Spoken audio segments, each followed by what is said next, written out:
Friends, ಎಲ್ಲರಿಗೂ ನಮಸ್ತೆ. ಹಾಗೆ ಟ್ಯಾರೋ ಲೈಫಿಗೆ ನಿಮ್ಮೆಲ್ಲರಿಗೂ ಸ್ವಾಗತ. ಸೊ ಯಾರೆಲ್ಲ ಫಸ್ಟ್ ಟೈಮ್ ಚಾನೆಲ್ನ ನೋಡ್ತಾ ಇದ್ದೀರಾ, ಚಾನಲ್ಗೆ ಸಬ್ಸ್ಕ್ರೈಬ್ ಆಗಿ ಹಾಗೆ ಬೆಲ್ಲೈಕನ್ನ ಪ್ರೆಸ್ ಮಾಡಿ. ಮತ್ತು ಯಾರೆಲ್ಲ ರಿವಿಸಿಟರ್ಸ್ ಇದ್ದೀರಾ, ನಿಮ್ಮೆಲ್ಲರಿಗೂ ಟ್ಯಾರೋ ಲೈಫಿಗೆ ಸ್ವಾಗತ. ಸೊ ಫ್ರೆಂಡ್ಸ್, ಇಂದಿನ ಒಂದು ವಿಡಿಯೋದಲ್ಲಿ ನಿಮ್ಮ ಒಂದು ವ್ಯಕ್ತಿಯ ಕರೆಂಟ್ ಫೀಲಿಂಗ್ಸ್ ಅಂತಕ್ಕಂಥದ್ದು ನಿಮ್ಮ ಬಗ್ಗೆ ಏನೆಲ್ಲ ಇದೆ, ಅವ್ರು ಏನೆಲ್ಲ ಥಿಂಕ್ ಮಾಡ್ತಾ ಇದ್ದಾರೆ ನಿಮ್ಮ ಬಗ್ಗೆ, ಸೊ ಇದೆಲ್ಲವನ್ನು ನಾವು ಇವತ್ತಿನ ಒಂದು ಟ್ಯಾರೋ ರೀಡಿಂಗ್ ಮಾಡುವುದರ ಮುಖಾಂತರ ತಿಳ್ಕೊಳ್ಳೋಣ. ಆ್ಯಂಡ್ ಗೈಸ್, ಇದು ಒಂದು ಜನರಲ್ ಟೈಮ್ಲೆಸ್ ರೀಡಿಂಗ್ ಆಗಿರುತ್ತೆ. ಸೊ ನಿಮ್ಗೆ ಯಾವ ವಿಚಾರಗಳು ರೆಸೊನೇಟ್ ಆಗುತ್ತೆ ಖಂಡಿತ ನೀವು ಕನ್ಸಿಡರ್ ಮಾಡಿ. ಆ್ಯಂಡ್ ನಿಮಗೆ ಯಾರಿಗೆಲ್ಲ ಪರ್ಸ್ನಲ್ ರೀಡಿಂಗಿನ ಅವಶ್ಯಕತೆ ಇದೆ, ಸ್ಕ್ರೀನ್ ಮೇಲೆ ಕೊಟ್ಟಿರ್ತಕ್ಕಂಥ ನಂಬರ್ಗೆ ವಾಟ್ಸಪ್ ಅಥವಾ ಕರೆ ಮಾಡಿ ನೀವು ನಿಮ್ಮ ಟೈಮ್ ಸ್ಲಾಟ್ಸ್ ಅಂತಕ್ಕಂಥದ್ದನ್ನ ಪೇಮೆಂಟ್ ಮಾಡಿ ಬುಕ್ ಮಾಡ್ಕೋಬೋದಾಗಿದೆ. ಆ್ಯಂಡ್ ಇದು ಬಂದು ನಮ್ಮ ಇನ್ಸ್ಟಾಗ್ರಾಮ್ ಪೇಜ್ ಲಿಂಕ್ಸ್. ನೀವು ರೆಗ್ಯುಲರ್ ಗೈಡೆನ್ಸ್ಗೋಸ್ಕರ ಈ ಪೇಜನ್ನು ಸಹ ನೀವು ಫಾಲೋ ಮಾಡ್ಬೋದು. ಸೊ ಬನ್ನಿ ಕ್ವಿಕ್ಕಾಗಿ ಶುರು ಮಾಡೋಣ. ಸೊ ನೀವು ಮಾಡಬೇಕಾಗಿರೋದಿಷ್ಟೇ, ಫಸ್ಟ್ ನಿಮ್ಮ ಮೈಂಡನ್ನು ನೀವು ಕಂಪ್ಲೀಟಾಗಿ ರಿಲ್ಯಾಕ್ಸ್ ಮಾಡಿ. Okay, so take a deep breath, inhale and exhale. So ಕಂಪ್ಲೀಟಾಗಿ ನಿಮ್ಮ ಮೈಂಡನ್ನು ರಿಲ್ಯಾಕ್ಸ್ ಮಾಡಿ. ಸೊ ವಿಲ್ ಸಿ ನಿಮ್ಮ ಒಂದು ವ್ಯಕ್ತಿಯ ಒಂದು ಟ್ರೂ ಫೀಲಿಂಗ್ಸ್ ಅಂತಕ್ಕಂಥದ್ದು ಯಾವ ರೀತಿ ಇದೆ. Okay, so we have okay 2 more cards. So ನಾನು 5 ಕಾರ್ಡ್ ರೀಡಿಂಗನ್ನು ಮಾಡ್ತಾ ಇದ್ದೀನಿ. So what energies we have, current feelings of your person, current feelings of your person.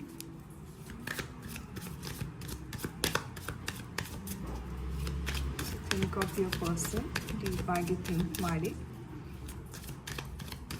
Let's pick up their energies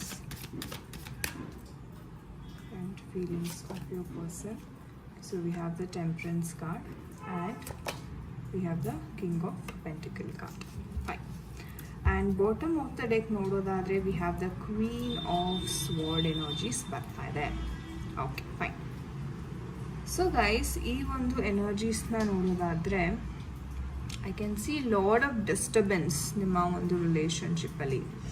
and ನನಗನ್ಸೋ ಪ್ರಕಾರ ಈ ಒಂದು ಕನೆಕ್ಷನ್ ಏನಿದೆ, ಒಂದು ಹಿರಿಯ ವ್ಯಕ್ತಿ ಜೊತೆ ನಿಮಗೆ ಈ ಒಂದು ಕನೆಕ್ಷನ್ಗೆ ಬಂದಿದ್ದೀರಾ. ಸೊ ನಿಮ್ಗಿನ್ನ ಆ ವ್ಯಕ್ತಿ ಹಿರಿಯರು ಇರ್ಬೋದು ಅಥವಾ ತುಂಬ ಚಿಕ್ಕವರು ಇರ್ಬೋದು. ಓಕೆ, ಸೊ ಈ ಥರ ಒಂದು ಕನೆಕ್ಷನಲ್ಲಿ ನೀವಿದ್ದೀರಾ ಅಂತ ಹೇಳ್ಬೋದು.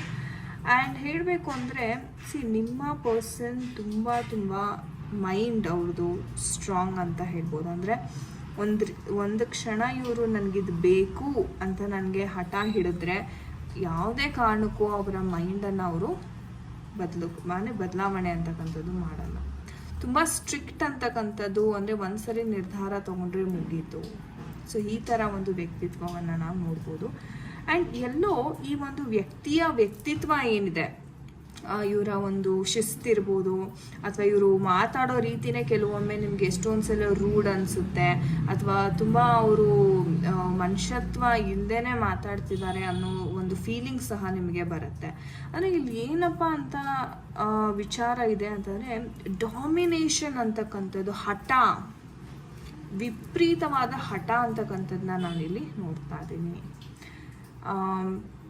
ಅಂದರೆ ನೀವು ಎಷ್ಟೋ ಸಲ ಅನ್ಕೋತೀರಾ, ಓಕೆ ಇವ್ರಿಗೆ ನಾನು ಅಡ್ಜಸ್ಟ್ ಮಾಡ್ಕೊಂಡು ಹೋಗಬೇಕು, ಅಥವಾ ನಮ್ಮ ಮತ್ತು ಅವರ ನಡುವೆ ಅಷ್ಟು ಹೊಂದಾಣಿಕೆ ಇಲ್ಲ, ಆದ್ರೂ ನಾನು ಪ್ರಯತ್ನವನ್ನು ಪಡಬೇಕು ಅಂತ ಎಷ್ಟೋ ಜನ ನೀವು ಮೈಂಡಲ್ಲಿ ಥಿಂಕ್ ಮಾಡ್ತಿರ್ತೀರ, ರೈಟ್?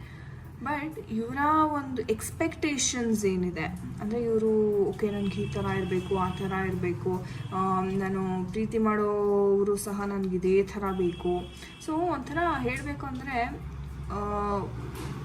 ಲಿಮಿಟೆಡ್ ಆಗಿ ಅವರು ಸ್ಕೆಚ್ ಮಾಡ್ಕೊಂಡ್ಬಿಟ್ಟಿರ್ತಾರೆ, ನನಗೆ ಈ ಥರನೇ ಇರಬೇಕು, ಆ ಥರನೇ ಇರಬೇಕು ಅಂತ. ಆ್ಯಂಡ್ ಯಾವಾಗ ಅವ್ರ ಎಕ್ಸ್ಪೆಕ್ಟೇಷನ್ಸ್ಗೆ ಅದು ಮೀಟ್ ಆಗಲ್ಲ ಆವಾಗ ಇವ್ರಿಗೆ ಒಂದು ರೀತಿ ಕೋಪ ಅಂತಕ್ಕಂಥದ್ದು, ಸಿಟ್ಟು ಅಂತಕ್ಕಂಥದ್ದು ವಿಪರೀತಕ್ಕೆ ಹೋಗುತ್ತೆ. ಆ್ಯಂಡ್ ತುಂಬ ಸ್ಟ್ರೆಸ್ ತಗೋತಾರೆ.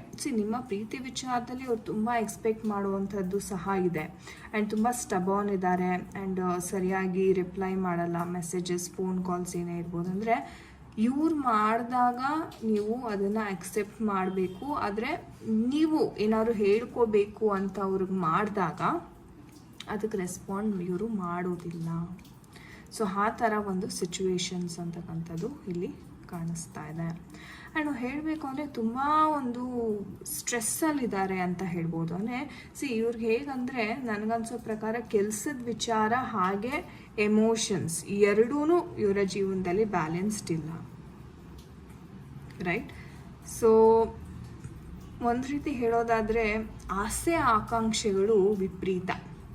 ಓಕೆ, ನಾನು ಸೊಸೈಟಿನಲ್ಲಿ ಒಳ್ಳೆ ಹೆಸರು ಮಾಡಬೇಕು ಅಂದರೆ 4 ಜನ ನೋಡಿ ನನ್ನನ್ನು ಮೆಚ್ಕೋಬೇಕು, ನಾನಂದರೆ ಎಲ್ಲರೂ ಭಯ ಪಡಬೇಕು, ಕೈ ಮುಗಿಬೇಕು, ಸೊಸೈಟಿಯಲ್ಲಿ ನಾನು ಕಿಂಗ್ ಆಗಿ ಬಾಳಬೇಕು, ನಾನು ರಾಜನ ಥರ ನಾನು ಬಾಳಬೇಕು ಅನ್ನೋದು ಇದೆ.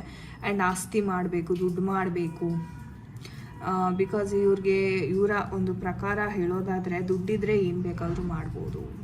ಸೊ ದುಡ್ಡೇ ಎಲ್ಲ ಅನ್ನೋ ಒಂದು ಅಧಿಕಾರ, ಎಸ್ಪೆಷಲಿ ದುಡ್ಡು, ಅಧಿಕಾರ. ಸೊ ಆ ಥರ ಒಂದು ಮೈಂಡ್ಸೆಟ್ ಇರುವಂಥ ಒಂದು ವ್ಯಕ್ತಿ ಅಂತ ಹೇಳ್ಬೋದು. ಸೊ ಹಾಗಾಗಿ ಇವರು ಪ್ರೀತಿಗೆ ತುಂಬ ಕಮ್ಮಿಯ ಒಂದು ಲೀಸ್ಟ್ ಪ್ರಿಯಾರಿಟಿ ಅಂತ ಹೇಳ್ತೀವಿ ನೋಡಿ, ಆ ಥರ ತುಂಬ ಕಮ್ಮಿಯ ಒಂದು ಅರ್ಥವನ್ನು ಇವರು ಹೇಳ್ತಾರೆ. ಬಟ್ ಏನಪ್ಪ ಅಂತಂದರೆ ಈ ವ್ಯಕ್ತಿ ಪ್ರೀತಿ ಕೊಡಬೇಕು ಮೇಯ್ನಾಗಿ. ಬಿಕಾಸ್ ಹೇಳಬೇಕು ಅಂದರೆ ಬೇರೆಯವರಿಂದ ಪ್ರೀತಿ ಎಕ್ಸ್ಪೆಕ್ಟ್ ಮಾಡ್ತೀವಿ, ಆದರೆ ನಾವು ಕೊಡೋದಕ್ಕೆ ರೆಡಿ ಇರೋದಿಲ್ಲ ಅಲ್ವಾ? ಸೊ ಅದನ್ನು ಇವರು ಬದಲಾಯಿಸ್ಕೋಬೇಕು. ಆ್ಯಂಡ್ ಇವರ ವ್ಯಕ್ತಿತ್ವವನ್ನು ಒಂದು ಸ್ವಲ್ಪ ಶಾಂತವಾಗಿ, ಅಂದರೆ ಒಂದು ಸೇವಾ ಭಾವದಿಂದ ಇವರು ಅದನ್ನು ನೋಡಬೇಕಾಗತ್ತೆ. ಯಾಕಂದರೆ ಇಲ್ಲಿ ತುಂಬ ಸ್ವಾರ್ಥಿ ಆಗ್ತಿದ್ದಾರೆ. ಓಕೆ, ಎಲ್ಲವೂ ನನಗೆ ಬೇಕು, ಎಲ್ಲ ಅಧಿಕಾರ, ಆಸ್ತಿ, ಅಂತಸ್ತು ಬೇಕು. ಸೊ ಈ ಥರ ತುಂಬ ಸ್ವಾರ್ಥದಿಂದ ಯೋಚನೆ ಮಾಡ್ತಿದ್ದಾರೆ. ಸೊ ನೋಡೋಣ ಮುಂದೆ ಯಾವ ಒಂದು ಎನರ್ಜೀಸ್ ಇದೆ ಇವ್ರಿಗೆ, ಮುಂದೇನಾಗ್ಬೋದು. Dear angels, can we have the energies please? ಈ ಥರ ಒಂದು ಸಿನಾರಿಯೋ, ಯಾವ ಥರ ಒಂದು guidance, look for a sign ಅಂತ ಹೇಳ್ತಾ ಇದ್ದಾರೆ ಏಂಜಲ್ಸು. Ask help from others, yes, and within the next few weeks ಅಂತ ಹೇಳ್ತಿದ್ದಾರೆ. ಅಂದರೆ ಬೇರೆಯವರಿಂದ ಸಹಾಯವನ್ನು ಪಡೀರಿ. ಯಾಕಂದರೆ ನಾನು ಹೇಳ್ದಂಗೆ ವ್ಯಕ್ತಿ ತುಂಬ ಒಂದು ಸ್ಟ್ರಾಂಗ್ ಮೈಂಡ್ಸೆಟ್ ಇರುವಂಥ ವ್ಯಕ್ತಿ. ಸೊ ಅಷ್ಟು ಸುಲಭವಾಗಿ ನೀವು ಏನೇ ಒಂದು ಹೇಳಕ್ಕೆ ಹೋದ್ರೂ ತುಂಬ ಈಸಿಯಾಗಿ ತೆಗ್ದಾಕ್ಬಿಡ್ತಾರೆ ಅದನ್ನು. ಸೊ ಅದೊಂದು ಪ್ರಾಬ್ಲಮ್ ಇದೆ. ಸೊ ಹಾಗಾಗಿ look for a sign and ಬೇರೆಯವರಿಂದ ನೀವು ಸಹಾಯವನ್ನು ಪಡೀರಿ. And within the next weeks ಅಂದರೆ ಕೆಲವೇ ವಾರದಲ್ಲಿ ನಿಮಗೆ ಒಂದು ಕ್ಲಾರಿಟಿ ಅಂತಕ್ಕಂಥದ್ದು ಸಿಗುತ್ತೆ ಈ ಒಂದು ವಿಚಾರವಾಗಿ ಕುರಿತಾಗಿ. ಸೊ ಅದ್ಭುತವಾದ ಮೆಸೇಜಸ್ ಏಂಜಲ್ಸ್ ಕಡೆಯಿಂದ. ಸೊ ಥ್ಯಾಂಕ್ ಯು ಏಂಜಲ್ಸ್ ಅಂತ ಖಂಡಿತ ಕಮೆಂಟ್ ಸೆಕ್ಷನಲ್ಲಿ ತಿಳಿಸಿ. ಆದಷ್ಟು ಬೇಗ ಕೆಲವು ವಾರದಲ್ಲಿ ನಿಮಗೆ ಈ ಒಂದು ಏನು ಪರಿಸ್ಥಿತಿ ಇದೆ ಇದಕ್ಕೊಂದು ಕ್ಲಾರಿಟಿ ಅಂತಕ್ಕಂಥದ್ದು ನಿಮಗೆ ಸಿಗ್ತಾ ಇದೆ. ಓಕೆ, ಸೊ ಎಸ್ ಗೈಸ್, ಇದಾಗಿತ್ತು ಇವತ್ತಿನ ಒಂದು ರೀಡಿಂಗ್. ಐ ಹೋಪ್ ನಿಮಗೆ ಇಷ್ಟ ಆಗಿದೆ. ಆ್ಯಂಡ್ ಯಾರ ಜೊತೆ ಎಲ್ಲ ಇದು ರೆಸೊನೇಟ್ ಆಯಿತು ಖಂಡಿತ ನನಗೆ ಕಮೆಂಟ್ ಸೆಕ್ಷನಲ್ಲಿ ತಿಳಿಸಿ. ಆ್ಯಂಡ್ ನಿಮಗೆ ಯಾರಿಗೆಲ್ಲ ಟ್ಯಾರೋ ಕಲಿಬೇಕು ಅನ್ನೋ ಆಸಕ್ತಿ ಇದೆ ಖಂಡಿತ ನೀವು ನಮ್ಮನ್ನು ಕಾಂಟ್ಯಾಕ್ಟ್ ಮಾಡ್ಬೋದು. And thank you so much for watching this video. ನಾನು ನಿಮಗೆ ಸಿಗ್ತೇನೆ ಮುಂದಿನ ವಿಡಿಯೋದಲ್ಲಿ. ಅಂಟಿಲ್ ದೆನ್ ನಿಮ್ಮೆಲ್ಲರಿಗೂ ನಮಸ್ತೆ. ಹರೇ ಕೃಷ್ಣ.